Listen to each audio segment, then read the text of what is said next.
Bueno, esta era la postura de los representantes de los trabajadores sobre esa reunión importante que se celebra hoy en Madrid para la subida del salario mínimo interprofesional, pero la otra parte, la otra versión, la tienen los empresarios. Para ello saludamos ya a Pedro Alfonso, que es el presidente de la CEO en Tenerife. ¿Qué tal? Buenos días.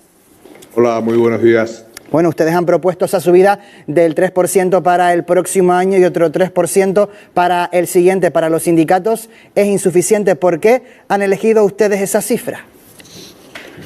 Bueno, teniendo en cuenta que los datos de la inflación de ayer, que están en torno al 3% o 3,2% en el último mes y un 3,8% de media para el último año, yo creo que estamos hablando de una cifra más que razonable, sobre todo con el esfuerzo que estamos haciendo también de asumir las subidas anteriores en nuestra propuesta, que como usted sabe hay sectores como el sector agrícola que están teniendo serios problemas a la hora de encajar sus costes con los precios después de venta de sus productos.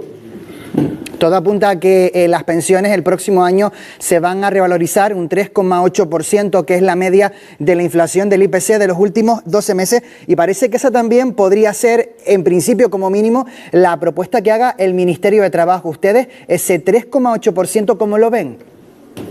Bueno, está es lo que está pactado dentro de los pactos de Toledo. Nos parece muy bien, nos parece que esa es la línea. De cuanto a la subida, lo que nos parece mal es que se aleje cada vez más la sostenibilidad del sistema de pensiones porque se estén agregando al coste de la seguridad social pensiones no contributivas y otra serie de gastos de ineficiencia del absentismo que van con cargo a los recursos de la seguridad social y que tienen que ser financiados directamente por el presupuesto del Estado, no a través de la seguridad social exclusivamente, porque no son gastos derivados exclusivamente, como digo, para los trabajadores.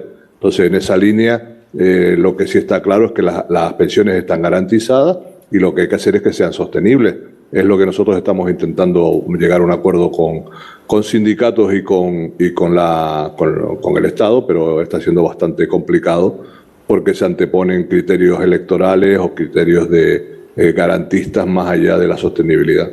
¿Por qué, señor Alfonso, a diferencia de la última subida del salario mínimo en la que ustedes no participaron ni siquiera en la mesa de negociación, esta vez han sido ustedes los que han dado el primer paso y han hecho la primera propuesta? ¿Qué ha cambiado? Bueno, ha cambiado, primero que hay una recuperación económica que va poco a poco instaurándose, que la inflación ya no está disparada, que la situación del canal de ventas y del canal de cobros no está distorsionada y que hay una situación donde se puede asumir esa subida en la mayoría de sectores.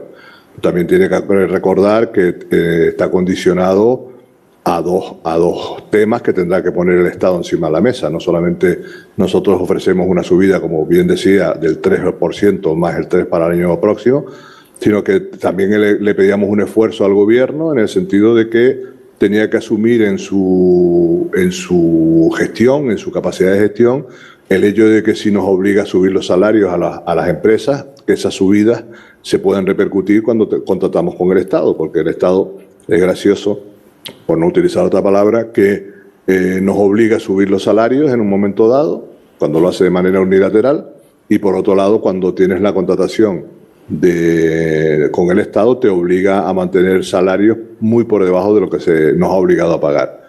Y luego, por otro lado, como le decía antes, en un sector tan sensible como el sector agrícola, en la propuesta nuestra se incluye una bajada de las cotizaciones de la seguridad social de un 20%. Bueno, la propuesta es global, no es una cosa, se puede aceptar y otra no, y esperamos que hoy se recupere la sensatez por parte del gobierno a la hora de potenciar el diálogo social y no la división. ¿Ustedes también comparten, como el gobierno y los sindicatos, que el salario mínimo tiene que llegar progresivamente al 60% del sueldo medio? No, nosotros, como sabes, tanto en el salario medio como en las tablas salariales de los convenios y el salario mínimo, nuestra posición tiene que ir aparejada a la productividad de las empresas. Entendemos que debería haber un mayor peso en los salarios de manera, digamos, proporcional y que vaya en función de la productividad y otra que se garantice como fijo sin ningún problema. Pero esa línea, por ejemplo, ha impedido a muchos trabajadores de cobrar una paga de productividad importante porque los sindicatos se niegan a trabajar en esa línea sin consolidarlo en el salario. Y claro, no puedes pagar un salario, digamos, de productividad que luego al año siguiente te obliguen a incorporarlo como parte del salario si la productividad, por ejemplo, bajara. Entonces, bueno, ahí yo creo que los sindicatos tienen que hacer una reflexión si lo que quieren es consolidar o lo que quieren es que la gente aproveche los buenos momentos para ganar más dinero. Bueno, le quiero preguntar también por una cuestión de actualidad. De estos últimos días, el comisionado para el REF aquí en Canarias propone una bajada generalizada del IRPF. Los técnicos del Sindicato de Hacienda de Gesta dicen que solo en 2022 los ingresos por el IRPF supusieron el 20% del total de los presupuestos autonómicos. Le pregunto, ¿es viable esta rebaja del IRPF sin afectar de manera importante a los ingresos y, por tanto, a los servicios públicos? Es viable y es necesario. O sea, nosotros en nuestras propuestas a los partidos políticos que se presentaron a las elecciones, tanto los que ganaron como los que perdieron, estaba incluida una rebaja del IRPF para todos los niveles de renta, trabajadores, autónomos y empresarios en general.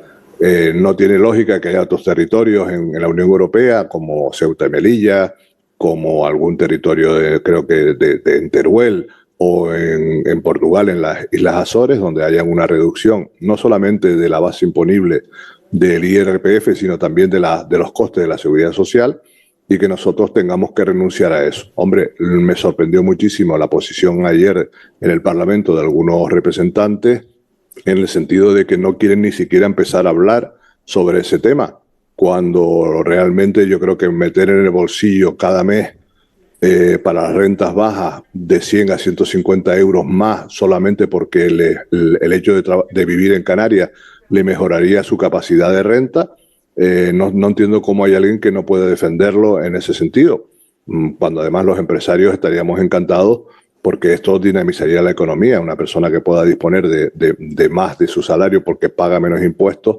tendría más capacidad de ahorro, más capacidad de gasto, ¿no? Y luego, por otro lado, esto es una financiación que tiene que estar anclada al REF. Es una financiación que no tiene que ver con una merma de los recursos que tengan que darse con digamos, la financiación autonómica. Digamos que el Estado es el que tiene que hacerse cargo de esa rebaja, que además puede estar modulada para un porcentaje alto para las rentas más bajas y un poco más bajo para las rentas altas. Pero no nos olvidemos que cuando competimos, por ejemplo, con Madrid a la hora de atraer inversiones, ellos juegan con una ventaja de bonificaciones del IRPF que le está siendo el número 1 del ranking de atracción de inversiones, y Canarias ya está perdida en los últimos de la cola. O sea, si el incentivo del REF pierde eficiencia, tenemos que recuperarla por la vía de modernizarlo. Pues Pedro Alfonso, presidente de la patronal de la COE en Tenerife, gracias por habernos acompañado esta mañana. Un saludo. Un abrazo, muchas gracias a ustedes.